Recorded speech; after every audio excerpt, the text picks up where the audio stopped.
చంద్రబాబు నాయుడు గారి హయాంలో అప్పులు ఎంత తీసుకొచ్చాడు? దీనికన్నా ముందుమ్మా, ముందు ఫిగర్, ముందు స్లైడ్. చంద్రబాబు నాయుడు గారి హయాంలో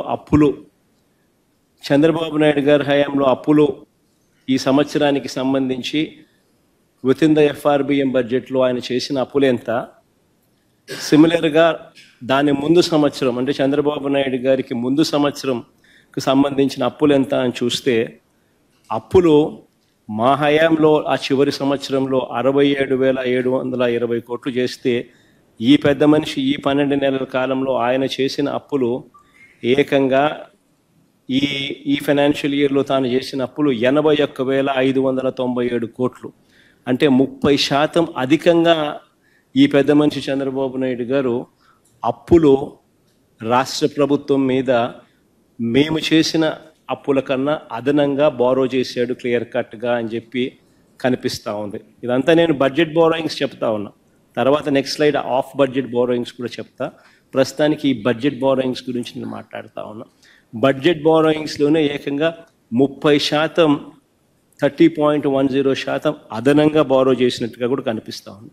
సిమిలర్గా చంద్రబాబు నాయుడు గారి హయాంలో ఈ 12 సంవత్సరాలలో క్యాపిటల్ ఎక్స్పెండిచర్ అంటే మూలధన వ్యయం ఒకసారి గమనిస్తే, దాని ముందు సంవత్సరంలో వైఎస్ఆర్సీపీ గవర్నమెంట్ ఉన్నప్పుడు 23,330 కోట్లు మూలధన వ్యయం చేస్తే, చంద్రబాబు నాయుడు గారి హయాంలో ఆ క్యాపిటల్ ఎక్స్పెండిచర్ కేవలం 19,177 కోట్లు. అంటే -17.80%, అంటే -17.80% చేశాడు. అంటే ఎక్కడికి పోతా ఉన్న ఈ డబ్బులు? చంద్రబాబు నాయుడు గారి జోబిల్లేకి, ఆయన గజదొంగల ముఠా జోబిల్లేకి పోతా ఉన్న ఈ డబ్బులు అని చెప్పడానికి ఇవన్నీ కూడా డేటా వెరీ క్లియర్గా కనిపిస్తూ ఉంది. చంద్రబాబు నాయుడు గారు రాష్ట్రాన్ని అతలాకుతలం చేస్తూ ఉన్నాడు అన్నది కూడా ఈ డేటా ప్రస్ఫుటంగా కూడా తెలియజెప్తా ఉంది. ఇంకా నెక్స్ట్ స్లైడ్ ఒకటి చూస్తే ఇంకా ఆశ్చర్యకరమైన విషయాలు కనిపిస్తాయి.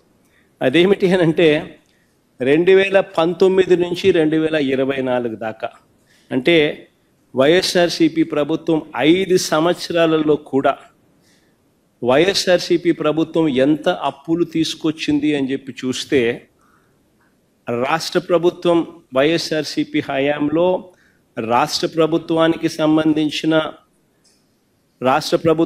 సంబంధించిన డైరెక్ట్ గవర్నమెంట్ బారోయింగ్స్ అయినా తీసుకోండి, దానికి అదనంగా గ్యారంటీడ్ బారోయింగ్స్ కూడా, గ్యారంటీడ్ డెట్ కూడా తీసుకోండి, దానికి అదనంగా guaranteed det of public sector undertakings కూడా తీసుకోండి, దానికి అదనంగా non guaranteed det of public sector undertakings కూడా తీసుకుంటే కూడా చూసినట్టయితే, చంద్రబాబు నాయుడు గారి హయాంలో ఆయన దిగిపోతూ 3,90,000 కోట్ల 247 కోట్లు మాకు ఇచ్చిపోతే, మా హయాం దిగిపోయేసరికి అన్ని రకాల అప్పులు ఇంక్లూడింగ్ నాన్ గ్యారంటీడ్ లయబిలిటీస్ కూడా, అంటే పవర్ సెక్టార్లకు సంబంధించిన నాన్ గ్యారంటీడ్ లయబిలిటీస్ కూడా కన్సిడరేషన్లోకి తీసుకుంటే అది 7,21,918 కోట్ల కింద కనపడి మా 3,32,671 కోట్లు మేము చేసినట్టుగా అనిపిస్తుంది.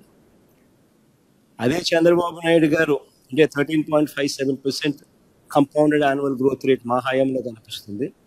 చంద్రబాబు నాయుడు గారు దిగిపోయే నాటికి, రాష్ట్రం విడిపోయి చంద్రబాబు నాయుడు చేతుల్లోకి గవర్నమెంట్ వచ్చి ఆ తర్వాత చంద్రబాబు నాయుడు గారు దిగిపోయే నాటికి చూస్తే 1,40,717 కోట్ల అప్పునేది 3,90,847 కోట్లకు ఆయన తీసుకొని పోయి, అదనంగా ఆయన 2,49,000 కోట్లు అప్పట్లోనే చేసి 22.63% అప్పులు అప్పట్లోనే అప్పుల సామ్రాట్ కింద పేరు తెచ్చుకున్నాడు. సరే, అప్పుడు గత చరిత్ర. ఇప్పుడు ఎందుకు ఈ కాంటెక్స్ట్ చెప్తా ఉన్నానంటే, ఇప్పుడు చరిత్ర చూద్దాం.